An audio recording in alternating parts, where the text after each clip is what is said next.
Good evening, everyone. I'm Kate McPherson in for Alexis Fernandez.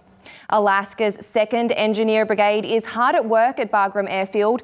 Normally, these soldiers would be building infrastructure, but now they're tearing it down so they can come home. KTVA 11's Bonnie Bowman and photographer Andy Nichman are in Afghanistan. They tell us how the breakdown is going and what it means for the future of the base.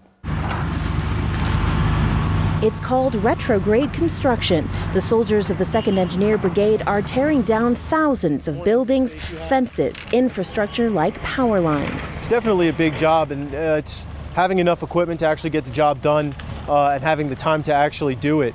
The biggest thing we have to do is make sure that we're doing it safely.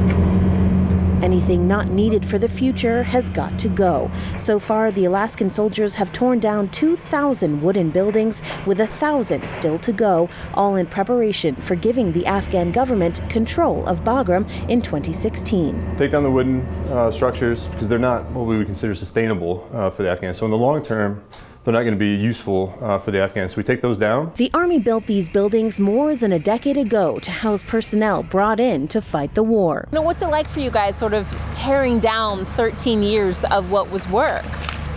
Honestly, it's a little bit of closure. I have no emotional attachment to any buildings. They may be tearing down buildings now, but the Alaskan engineers also trained a brigade of Afghan engineers, building their skills and knowledge. By having a capable engineer force, it helps enable their military to be able to defend itself in the future. So us being able to do this, it's not a sense of mission accomplishment, I think, but it's definitely, hey, we're responsibly transitioning this place into what it should be, Afghan-led, Afghan-controlled. The 2nd Engineer Brigade is scheduled to come home to Alaska later this year. Their mission until then, leaving Bagram better for the future. Bonnie Bowman, KTVA 11 News, Afghanistan. And all of the leftover material from the torn down buildings is recycled by the Afghans. Wood is used for fuel and buildings, while scrap metal is broken down. To see all of the stories Bonnie has filed from Afghanistan and check out her blog, just head to ktva.com.